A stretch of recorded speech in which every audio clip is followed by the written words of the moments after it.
नमस्कार दोस्तों, आज हम बात करने वाले हैं भारत की सबसे बड़ी फूड डिलीवर कंपनी जोमेटो के बारे में। जोमेटो सक्सेस स्टोरी एक छोटे से आइडिया से शुरू की कंपनी आज करोड़ों की वैल्यू में है। दोस्तों की महफिल में बैठे हो या फिर ऑफिस में कुछ अच्छा खाने का मन करने लगे तो अक्सर लोग मोबाइल निकाल कर झट से लाल रंग वाले आइकन वाले ऐप को खोलकर अपने पसंदीदा रेस्टोरेंट से ऑर्डर करने लग जाते हैं। जाहिर है कि आपने भी ऐसा किया होगा, लेकिन क्या आप जानते हैं कि इस ऐप को बनाने का आइडिया दीपेंद्र गोयल को खाना खाने के लिए लगी लाइन को देखकर आया था। बस अपने इसी आइडिया पर भरोसा रखते हुए दीपेंद्र गोयल ने काम करना शुरू किया और अब लाखों करोड़ों की कंपनी बना दी। एक छोटे से आइडिया में काम करके दीपेंद्र गोयल ने साबित कर दिया कि कोई भी चीज असंभव नहीं है, बस जरूरत है तो मौके को तलाश कर उस काम को करने की। तो आइए जानते हैं कि कैसे एक मामूली आइडिया आज लाखों करोड़ों की कंपनी में तब्दील हो चुका है। जोमेटो के फाउंडर दीपेंद्र गोयल का जन्म पंजाब के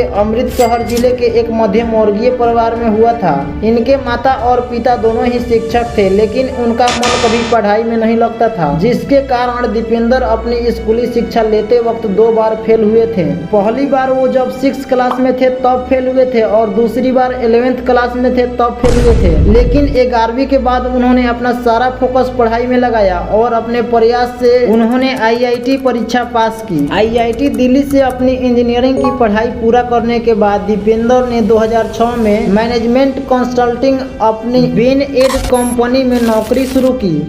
नौकरी के दौरान उन्होंने अपने कलीग्स को कैफेटेरिया के मेनू कार्ड के लिए लंबी लाइनों को लगते देखा, जिसके बाद उनके दिमाग में एक विचार आया और उन्होंने मेनू कार्ड को स्कैन कर साइट पर डाल दिया, जो काफी लोकप्रिय साबित हुआ। साइट की लोकप्रियता के बाद उन्होंने अपने कलीग पंकज चड्ढा से इस आइडिया के बारे में बात की। जोमेटो एक फूड एग्रीगेटर ऐप है जिस पर आपके आसपास के कई रेस्टोरेंट, होटल और ढाबे के मेनू कार्ड होते हैं। इसकी मदद से आप घर बैठे इन मेनू को देखकर अपनी पसंद का ऑर्डर मंगवा सकते हैं। जोमेटो का शुरू करने का सबसे पहले आइडिया दीपेंद्र गोयल को और पंकज चड्ढा को साल 2008 में आया था। उस वक्त उन्होंने रेस्टोरेंट और फूड लिस्टिंग वेबसाइट के रूप में कंपनी की शुरुआत की, जिसे फूडीबे कहा जाता है। foodibe.com को मिल रही सफलता ने दीपेंद्र गोयल को आत्मविश्वास से भर दिया, जिसे उन्होंने फूडीबो का नाम बदलकर जोमेटो रख दिया। शुरुआती समय में जोमेटो केवल अपनी वेबसाइट पर एडवर्टाइजमेंट के माध्यम से ही अपना रेवेन्यू कमा रहा था, जिसके बाद 2010 में Naukri.com के संजीव बिखल चंदनी ने अपने पेरेंट कंपनी के जरिए जोमेटो में $1 मिलियन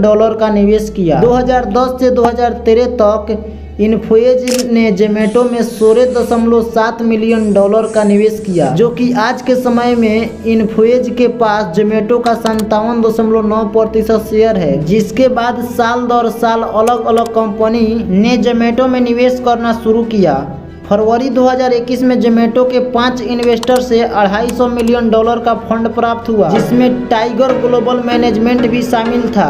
2012 में जोमेटो ने UAE, Sri Lanka, Qatar, United kingdom, फिलिस्तीन, साउथ अफ्रीका में विस्तार किया। 2013 में टर्की, ब्राजील, न्यूजीलैंड भी इसी सूची में जुड़ गया। जोमेटो ने अपनी फंक्शनलिटी को बढ़ाते हुए देश और दुनिया के लिए ऑनलाइन टेबल रिजर्व करना और घर बैठे होटल का खाना खाना संभव कर दिया। जोमेटो और उनके फाउंडर ने साबित कर दिया कि कोई भी आइडिया छोटा नहीं होता। किसी भी आइडिया पर अगर सही से काम किया जाए तो सफलता एक ना एक दिन जरूर मिलती है। जोमेटो के बारे में आप अपनी टिप्पणी कमेंट सेक्शन में जरूर लिखिएगा। इसके अलावा अगर आप एक व्यापारी हैं और अपने व्यापार में कठिन और मुश्किल परेशानियों का सामना कर रहे हैं और चाहते हैं कि स्टार्टअप बिजनेस आगे बढ़ाने को अगर कोई पर्सनल बिजनेस कोच का अच्छा मार्गदर्शन मिले तो आपको PSC प्रॉब्लम सॉल्विंग कोर्स का चुनाव करना चाहिए, जिससे आप अपने बिजनेस में एक अच्छी हैंड होल्डिंग पा सकते हैं और अपने बिजनेस को 4 गुना बढ़ा सकते हैं। बिजनेस को 4 गुना बढ़ाने के बाद हमें भूल मत जाइएगा। ऐसे ही कम समय में कुछ नया जानने के लिए हमारे चैनल को सब्सक्राइब कर सकते हैं, ताकि ऐसी नॉलेजेबल वीडियो आपसे मिस ना हो पाए।